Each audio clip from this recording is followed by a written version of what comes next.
one of the biggest scams in Jamaica. Nobody's talking about it. It's like an acceptable practice, and people are so used to it that them don't talk about it. And what can be done about this scam?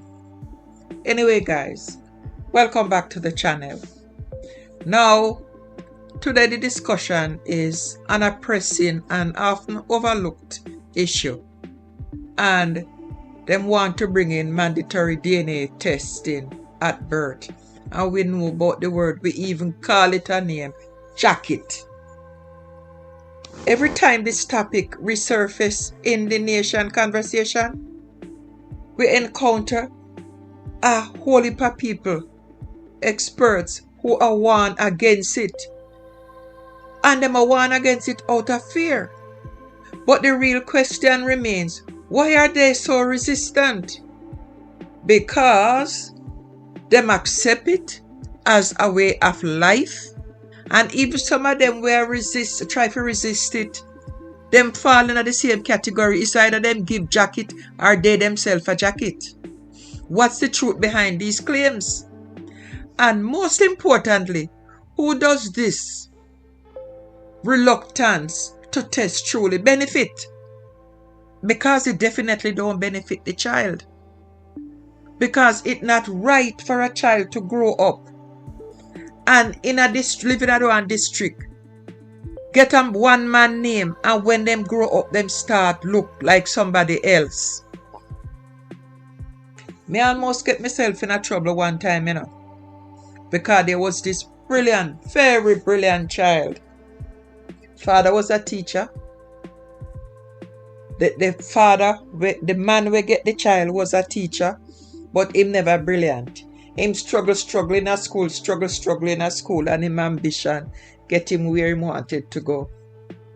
But yet, another family, where the whole family brilliant. They were known for the most brilliant kids out of the district. Now, the child was given to this man who struggled in a school, and him eventually become a trained teacher. But the very brilliant one, who was living right next door to this woman, the child come with the man face. When me say the man face, that was so bad. It was so bad. There was nothing. And yet still, this woman and that man not supposed to have had anything. And she give it to another man in the same district. So you know what happened when the child grew up? The child vexed with the mother. The child move away from the mother. No had nothing to do with the mother. Because he himself realized that when him look in a mirror, him see the man next door. Now, me now, go to a party, and it was supposed to be a barbecue, and me meeting the kid for the first time. The kid was a genius also, like the man who is supposed to be the real father, was going to a special school for gifted kids. The mother could have hardly read, but she take it from the father.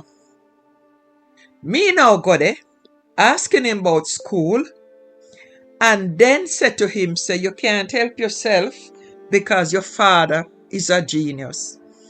When me get to that point, me realize, say, me was going to call the man name. Me say, oh my God, look at this. But I was hoping that the child might think is the man where he get the man name.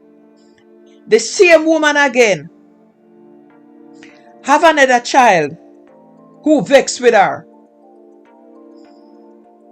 because the child find out, say, the father, not this man, another man where she got to, find out, say, the man where she married to and say her fair kid is a different man now. So in other words, this woman have two children for two different men who is not her husband. The first child really is her husband, because the child look like the man. And this kid turn around and vex with the mother too. So now she have two children who are upset with her because them turn out to look just like them father. Just like bad luck. And you know them all in the same district. Everybody know everybody. And not only that, let me speak on a personal level. I have a brother. These are not stories. These are facts. I have a brother living in the United States, but used to go back and forth. My brother is deceased now. One woman come to him and say, the baby that she was carrying was his. And my brother said, no, I'm on my own. Anyway, the girl insists that him are the father. I don't know if it's because him live in America and she live in Jamaica, why she want to put the kid upon him. The father, which is my brother, the so-called father, die, and him die and saying the child is not his. When him dead, we now, as the family, decides that we're going to accept the child, since the mother insists, and the mother find the family, go out of our way to find the family and bring the child here. And we say, okay. Now, my brother had one child, other than this one. So, the brother wife decides, she feels sympathy for her and say, you know what, since him always deny the child and so, I'm going to, now that he's deceased, I'm hurt because I did not know about this child, but I'm going to help the child. She start help the child. Then, this is a story me I tell now, you know, and this is true. I'm not making this up. This thing happened last year. She start helping the child. Now, her daughter, she have all the child come her yard, because she live in America, come her yard and spend 3 months there. Them always give her money. Everything she live in Jamaica, everything she wants, she send to her big sister for it, which is my real niece. My brother one daughter. Now my niece decide to file for her. When she go do the DNA test, they're not sisters. So, these things happen a lot. And I can tell you at least 4 other stories. And I know a lot of people in Jamaica, they know say some kids, them sick kids out there, they know say I'm not the real father. Some of them will tell them, but a lot of people just look the other way and they're in denial because to them it is normal. So let us begin with the controversy surrounding the potential risk in gender-based violence linked to mandatory DNA testing at birth, which Jamaica really needed. Now, this argument asserts that knowing who the biological father is could somehow create violence in our homes, because some of the wife, as me said, this woman was a married woman, you know.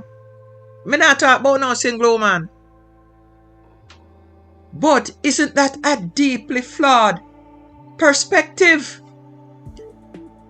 Because it really our cause. Because imagine a man live with his wife, and then when they pick me born and then do DNA test and find out say enough for him. How do you think that man will react? And this is one, and because Jamaica have so many jackets, this is why they don't want the test to. And women need to do better. My God, need to do better. If them out there play, me not say they must go to play, you know. But if them out there play, be more cautious. In Jamaica, a country with one of the highest rate of paternity fraud in the world, we have countless cases to analyze. We must ask, does the revelation of paternity fraud genuinely lead to increased violence? Or does it lead to a different set of emotional and psychological consequences that we need to confront? Imagine a child grow up and say, daddy, daddy, daddy, daddy. And then when they grow up, they find out, say, another father. While some of them find out because them come and they look like somebody else and people are telling them, say, Lord, what a way you look like Tom. When it's Harry, name them have on them birth certificate. When we look at the data over decades, we find that many men have faced the painful truth about their fatherhood only to grapple with feelings of betrayal and confusion long after the fact.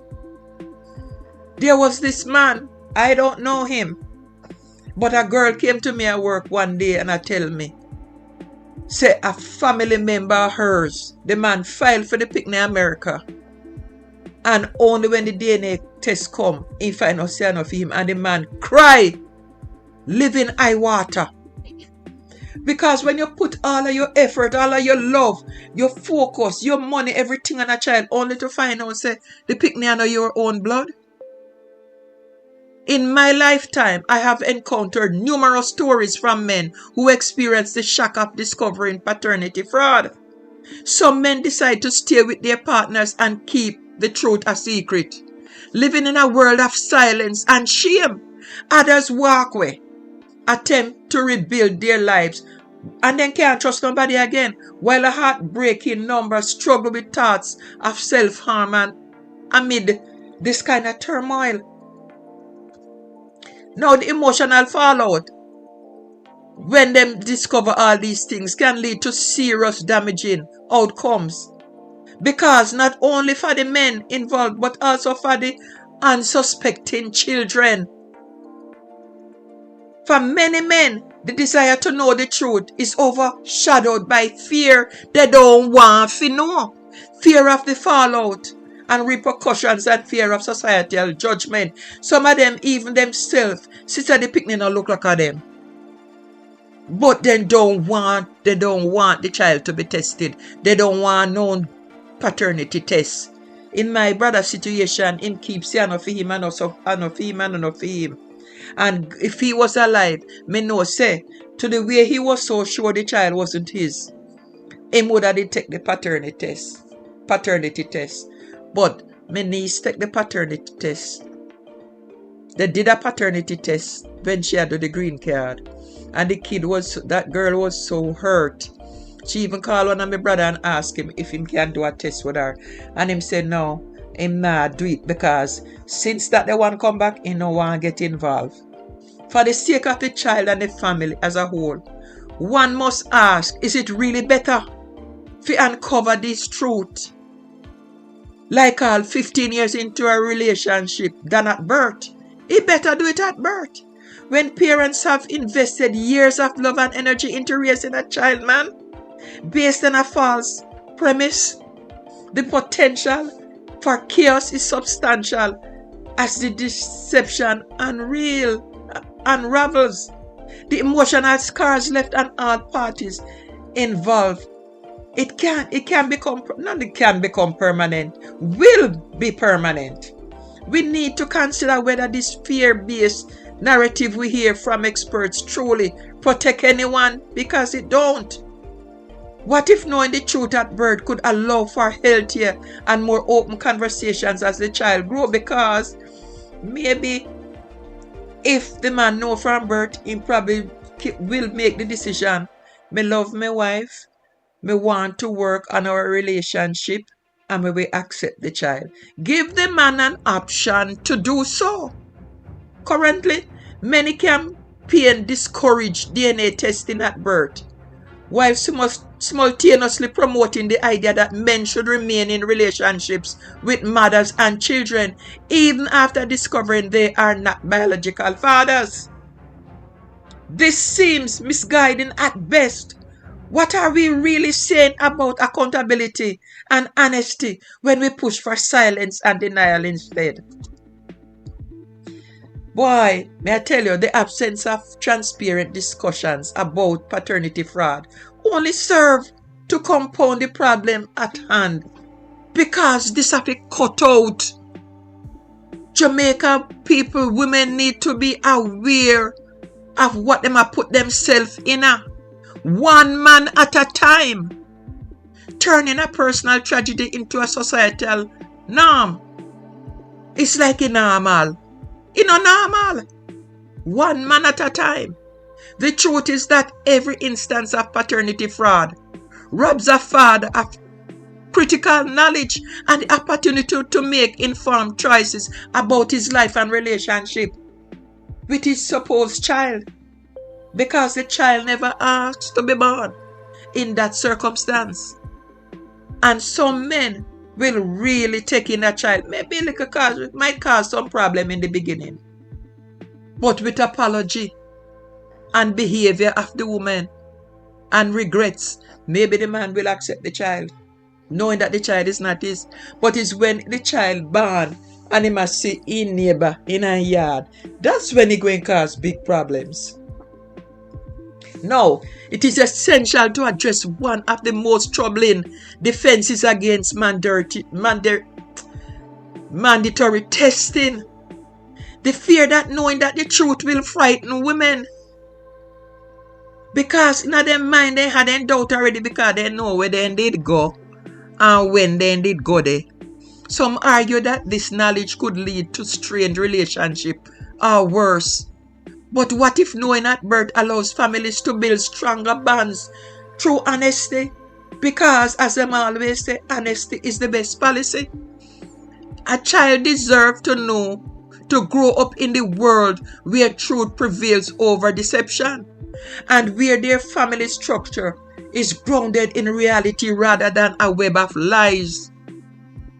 Early revelations could pave the way for healthier, more open relationship, and rather than hiding behind layers of deception for your life.